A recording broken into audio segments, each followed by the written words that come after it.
Hello everyone, welcome to my YouTube channel. I am Tushar Bharti. Hope you guys are doing well. तो आज हम kinematics के दो question को discuss करने वाले हैं. Basically kinematics one which is motion in 1D. So इसमें हम दो क्वेश्चंस को डिस्कस करने वाले हैं. First is related to graph and second is related to how we play with acceleration velocity. As you know that we call acceleration as dv by dt, and from there we can maneuver some formulas, we can do all the things. So that is basically maths related. So these two things that we are going to focus on. So first is the graph related. So first of all मैं ये पढ़ देता हूँ. A particle is resting over a smooth horizontal floor at t equals to 0. Horizontal force start acting on it start acting on it. Magnitude of the force increases with time as f equals to kt, where k is constant. So the k is constant and this is the force which is defined. Relation is f equals to kt, right? Now they are, so at t equals to 0 it was at rest, right? Now the two curves are shown. So this is curve 1 and curve 2. We have to find out the relation that what these two curves depict. So basically these are the options. So basically the first option is curve 1 shows acceleration versus time, curve 2 shows velocity versus time, curve 2 shows velocity versus acceleration, and curve 1 shows velocity versus acceleration. So this is the fourth option. So basically acceleration versus time, velocity versus time, and velocity versus acceleration, these three things we need to find. First we need to find the relation between acceleration and time, then velocity and time, and then velocity and acceleration. So acceleration versus time is easily that can be that we can easily find, because here f equals to ma equals to kt, right? Why I am writing f equals to ma? From the Newton's second law, because f is rate of change of momentum, dp upon dt, f equals to dp. So m dmv upon dt. So m is constant, so it will come out of differentiation, and m dv upon dt. So dv upon dt is acceleration. So f equals to ma. So I have written here f equals to ma. So ma equals to kt, a equals to k by m into t. Now k by m is constant, right? K by m is constant. So a equals to k by mt. So if we say a is y, so it is constant. So let's say that k by m constant can be considered as z. So k by m equals to z, right? Now y equals to z, and t is, let's say that x. So y equals to zx, right? So it is a straight line. Now also we can see that a equals to k by mt at t equals to 0, acceleration will also be 0. So it is a straight line starting from the origin. So it will be like this. So saying that curve 1 shows acceleration versus time. So yeah, this option is correct because this is a linear graph. Now we have to find the relation between velocity and time. Okay, so velocity and time, how can we do that? So first f equals to kt, we can write f equals to ma equals to kt, a equals to k by m into t, right? Now we can write a as dv upon dt, dv upon dt equals to k by m into t, right? So now we can move t to the right hand side, dv equals to k by m t dt, right? Now we can integrate. So अगर हम इसको integrate करें तो हमको पता है कि at t equals to 0, what it says in the question, it says that it is resting, and at t equals to 0 ही हमने horizontal force लगाया. तो स्टार्ट के समय पे t equals to 0 पे ये 0 पे था, राइट? तो वेलोसिटी भी 0 पे हुई क्योंकि रेस्ट पे था. And t equals to, let's say that t is some time. So at t equals to t हम मानेंगे कि वेलोसिटी क्या थी पार्टिकल की, v थी, राइट? सो अब हम इंटीग्रेट करेंगे तो integration of d v is v. After putting limit it will be like this, k by m is constant, ये बाहर आ जाएगा. Integration of t d t is t square by two I am writing here, और ये 0 से t. Now अगर अब v equals to के बाई टू एम, अगर हम सब लिमिट पुट करें तो k by two M T square, तो ये आ गया. k by two m is also constant, so k by two m also constant. तो हम इसको भी एक अलग कांस्टेंट के बराबर मान सकते हैं. तो k बाई टू एम को हम मान लेते हैं कि ये z है, राइट? क्योंकि k by two m constant है, तो k बाई टू एम को हम इक्वल्स टू z मान लिया, where z is also constant, right? तो अब हम लिख सकते हैं v equals to g t square, बिल्कुल लिख सकते हैं. अब मान लेते हैं v जो है y है और z t जो है x है, तो y equals to ji x square. ये क्या हो गया? ये पैराबोलिक रिलेशन आ गया, राइट? y और x के बीच में, यानी कि v और टी के बीच में पैराबोलिक रिलेशन आ गया। और अगर हम टी को जीरो पुट करें तो वेलोसिटी क्या होगी, जीरो। तो अगर हम वी और टी का आप ग्राफ बनाए तो ये कैसा आएगा, पैराबोलिक आएगा, राइट। और ये इस तरह से आएगा, और zero t equals to zero पे वी जीरो है। तो अब हमको कह रहा है curve to source velocity versus time, बिल्कुल सही है ये ऑप्शन भी।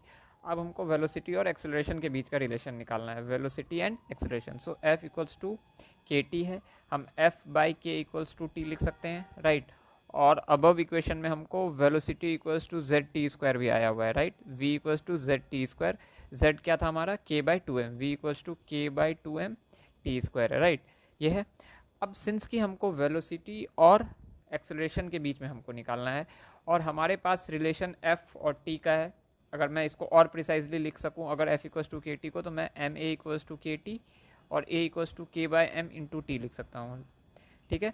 तो लेकिन मुझे वेलोसिटी और एक्सेलरेशन के बीच में रिलेशन निकालना है, लेकिन मुझे एक्सेलरेशन और टेंशन का, सॉरी टेंशन नहीं, एक्सेलरेशन और टाइम का रिलेशन है और वेलोसिटी और टाइम का है। तो किसी भी तरीके से मैं या तो यहाँ इस वाले फॉर्मूले में टी को एलिमिनेट कर दूँ, या फिर इस वाले फॉर्मूले में टी को एलिमिनेट कर दूँ, तो मुझे एक्सेलरेशन और वी का रिलेशन मिल जाएगा।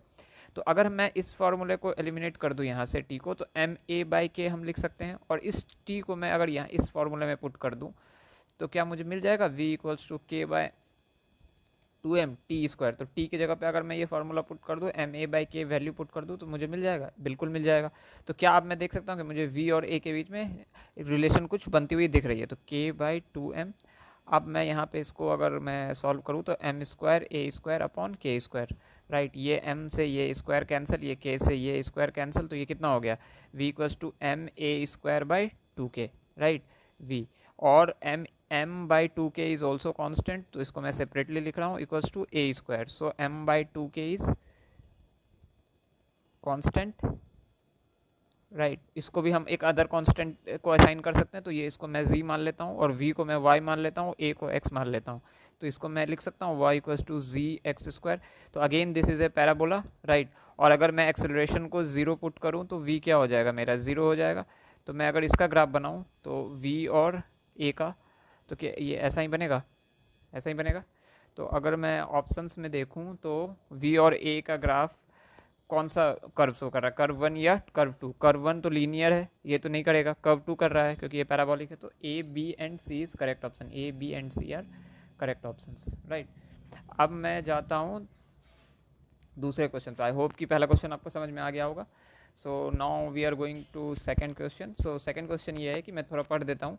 ए particle having a velocity v equals to v not at t equals to zero is decelerated at the rate mod a equals to alpha root v, right, where alpha is a positive constant. So alpha is positive and at t equals to 0. So first write it down, at t equals to 0 initial velocity is v naught, v equals to v naught, okay, and relation given is mod a equals to alpha root v. It is deaccelerating in nature, deaccelerating in nature, right, deaccelerating, right. So अगर D accelerating है तो मैं अगर ये mod को open करूँ तो मैं इसको A equals to minus of alpha root we लिख सकता हूँ, क्योंकि ये माइनस साइन क्या हमें दर्शाएगा, माइनस साइन हमें बताएगा कि ये डी एक्सेलरेटिंग है, इसकी एक्सेलरेशन घट रही है, राइट। तो इसीलिए हम माइनस लगा रहे हैं। अब मुझे बताना है कि the particle comes to rest at which time, either it will be this और इन्फिनिटी, और क्या टाइम है वो हमको बताना है। तो और ये और सी और ये ऑप्शन डी है। Wait a second, I think ये नोट डाउन करने में थोड़ा सा दिक्कत हो गया, ये ऑप्शन डी है। तो हमको बताना है कि पार्टिकल कब रेस्ट पे आएगा। तो t इक्वल्स टू जीरो पे तो v equals to v not है, और एक्सेलरेशन और वेलोसिटी का रिलेशन ये है। तो ये काफ़ी इजी है। एक्सेलरेशन को हम लिख सकते हैं d v upon d t equals to minus of alpha root v, right. अगर हम इसको अब यहाँ पे d v upon root we लिख दें equals to minus of alpha d t, ठीक है। अगर मैं माइनस को इधर ले आऊँ तो minus d v upon root v equals to alpha d t, और मैं इसको अब इंटीग्रेट करूँ तो अब मुझे लिमिट लगाना है। तो t इक्वल्स टू जीरो पे, अगर t इक्वल्स टू जीरो पे v क्या है, t इक्वल्स टू जीरो पे v वी नॉट है, राइट। तो t इक्वल्स टू जीरो पे v वी नॉट है।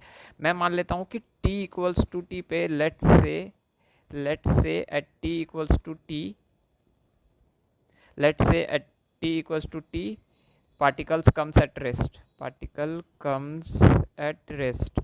सो उस समय पे क्या होगा, अगर t इक्वल्स टू टी पे पार्टिकल रेस्ट पे आएगा तो वेलोसिटी क्या हो जाएगी, जीरो हो जाएगी। तो t इक्वल्स टू टी पे मैं यहाँ लिमिट जीरो लगा सकता हूँ, राइट। अब मैं इसको इंटीग्रेट करूंगा तो रूट वी को मैं वी की पावर -1/2 इंटीग्रेशन ऑफ ये वी नॉट से 0 d v equals to alpha, और मैं अगर ये सारे लिमिट पुट करूँ तो ये अल्फा टी हो जाएगा, ठीक है। -1/2 का इंटीग्रेशन 1/2, तो v की पावर 1/2, ये यहाँ पे 2 ऐसे आ जाएगा, और मैं इसमें अब लिमिट पुट करूँगा माइनस के साथ v नॉट से 0 equals to alpha t, right. अब मैं यहाँ पे इसमें पुट करूँगा तो 0 माइनस वी नॉट की power 1/2 equals to alpha t, minus अंदर गया तो ये क्या हो जाएगा पॉजिटिव, तो 2 v nought by root 2 equals to alpha t, right. तो 2 root v nought by alpha equals to t, so this is the time at which particle comes at rest and its velocity becomes 0, right? So 2 root v naught by alpha, so this is the option A. Now so option B is not going to happen because particle is not coming at rest at t equals to infinity. There is a time which can be definable and this is this time. So now हमको पता करना है कि the distance traveled by the particle is what. So distance traveled by the particle means कि total distance जब तक ये rest पे नहीं आया तब तक ये कितना किया है, ये है हमसे पूछ रहा है कि जब तक ये रेस्ट पे नहीं आया तब तक कोई, क्योंकि लेट्स से कि कोई भी पार्टिकल है जो कि जा रहा है, ऐसे जा रहा है, ऐसे जा रहा है, ऐसे जा रहा है, ऐसे जा रहा है, कहीं भी जा रहा है, ऐसे जा रहा है, फाइनली ये रेस्ट कर गया यहाँ पे आके, तो इनिशियल पोजीशन ये है और फाइनल पोजीशन ये है अगर मान लेते हैं, तो जब ये रेस्ट पे आ गया तब तो हम बोल सकते हैं कि अब इसके आगे तो पार्टिकल नहीं जाएगी, तो हम इसका डिस्टेंस तो पता कर नहीं सकते कि ये कितना टोटल चला, राइट। यहाँ से लेके यहाँ तक इस तरह से चला, तो यही हमको बताना है कि ये फाइनली जब रेस्ट पे आ गया तो ये इनिशियल पोजीशन से लेके फाइनल पोजीशन तक में कितना बार चला, total distance, not displacement but we have to find the distance. तो अब हमको बताना है ये डिस्टेंस, तो हम फिर से अपने रिलेशन पे जाएंगे कि हमको गिवन क्वेश्चन में क्या है, A equals to minus of alpha root B, right. हम ए को V D B upon D X लिख सकते हैं equals to minus of alpha root V, ठीक है। अब मैं अगर वी डी वी और मैं इस वी को इधर ले आऊँ equals to minus of alpha d x, अब मैं इसको अगर इसको मैं रूट वी और वी कैंसिल हो गया तो ये रूट वी डी वी, इसको मैं इंटीग्रेट करके माइनस इधर ला के alpha integration of D x इस तरह से लिख सकता हूँ, राइट। अब मुझे यहाँ लिमिट है, the most important part here is कि मैं लोअर लिमिट और अपर लिमिट क्या लगाऊं, तो अगर मैं ये जब भी इनिशियल पोजीशन पे इसके यहाँ पे अगर मैं देखूं तो कोई पार्टिकल जब शुरू हो रहा है initial position t equals to 0 पे, तो वो उसका डिस्प्लेसमेंट भी तो 0 ही होगा ना, या डिस्टेंस भी 0 होगा क्योंकि वो कुछ भी कवर नहीं किया है, वो एकदम रेस्ट पे। तो जब मैं यहाँ पे देख रहा हूँ तो वो t इक्वल्स टू 0 है और 2 इक्वल्स टू 0 पे x क्या है 0, तो ये x क्या हो जाएगा 0, और t इक्वल्स टू 0 पे मुझे गिवन क्या है वेलोसिटी v नॉट, यहाँ पे if you see in the question at t equals to 0 velocity is v nought, right. और उसका उस वक्त कुछ भी नहीं चलेगा क्योंकि वो जस्ट इनिशिएट किया है चलना, तो उसकी डिस्टेंस क्या होगी 0, तो ये अगर t, लेकिन वेलोसिटी v नॉट, बिकॉज अब हम x और वेलोसिटी के बीच में रिलेशन देख रहे हैं। अब मान लेते हैं कि वो टोटल डिस्टेंस x चला, तो टोटल डिस्टेंस अगर x चला तो उस वक्त x कितने टाइम में चला, t पार्टिकल, प्रीवियस क्वेश्चन में हमने फाइंड किया है कि at t equals to t particle comes at rest, right.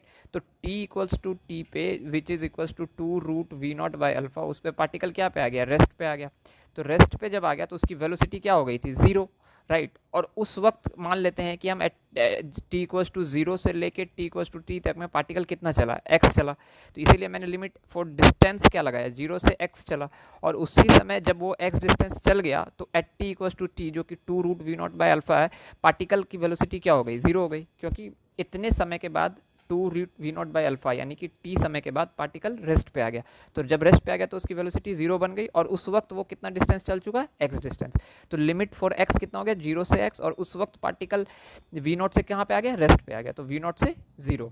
It means, फिर से एक बार मैं पॉइंट को बता रहा हूँ क्योंकि ये लिमिट लगाना ही सबसे इंपॉर्टेंट है इस क्वेश्चन में, कि अगर t इक्वल्स टू 0 पे पार्टिकल जरा भी मूव नहीं किया, वो मूव करना इनिशिएट किया, तो उसका x क्या हो गया 0। फिर लेट्स से कि वो t इक्वल्स टू टी पे आके पार्टिकल रुक गया, तो t इक्वल्स टू टी पे जब आके पार्टिकल रुक गया तो उसका डिस्टेंस उस वक्त तक वो x चला मान लेते हैं, और जब वो रुका तो उस वक्त उसकी वेलोसिटी क्या थी 0 थी, तो वो 0 मैंने यहाँ पुट कर दिया। अब मैं इसको आराम से इंटीग्रेट कर सकता हूँ, तो v root v d v का इंटीग्रेशन 1/2 प्लस 1 वी की power 3/2 minus of 2/3, right. V nought से 0 इक्वल्स टू अल्फा, मैं यहाँ पुट करूँगा तो ये x आ जाएगा, ठीक है, -2/3 ये 0 माइनस वी नॉट की power 3/2 equals to alpha x, right. अब मैं -2/3 अगर मैं माइनस यहाँ से हटा दूँ अंदर चला जाएगा ये, तो v nought 3/2 equals to alpha x, और भी मैं अगर यहाँ पे लाऊँ तो 2/3 वी नॉट की power 3/2 alpha equals to x, so this is the total distance travelled, right. तो 2 वी नॉट की पावर 3/2 अपॉन 3 अल्फा, 2v0 की power 3/2 upon 3 alpha. So A and D is correct option. A and D are correct option. So A and D. C will also be not happen. So A and D are correct option. So I hope कि आपको ये समझ में होगा. इस part में ये limit है कि आपको समझना है कि x और v में जो रिलेशन हम निकाल रहे हैं तो इसमें लिमिट कैसे हमको लगाना है. लोअर लिमिट सिंस की पार्टिकल t इक्वल टू 0 पे v नॉट है तो v नॉट हो गया और उस वक्त उसकी डिस्टेंस तो कुछ भी नहीं होगा, वो जस्ट चलना चालू करेगा तो 0, और x दूरी चला वो t इक्वल टू टी पे, और जो कि क्या है t इक्वल टू टी यहाँ पे 2v0 root v nought by alpha. और हम जान रहे हैं कि इतने समय पे क्या हुआ है, वो पार्टिकल रुक सा गया है. तो इतना अगर x चला तो उस वक्त उसको अगर रुक गया तो उसकी फाइनल वेलोसिटी क्या हो जाएगी 0. तो हमने उससे लिमिट को फाइंड कर लिया, लिमिट हमें पता चल गया तो हम ये रिलेशन फाइंड कर पाए कि x टोटल कितना चला ये इतने 0 से t इंटरवल में, तो इतना था. तो आई होप कि आपको ये समझ में आया होगा. Thank you for watching. Bye.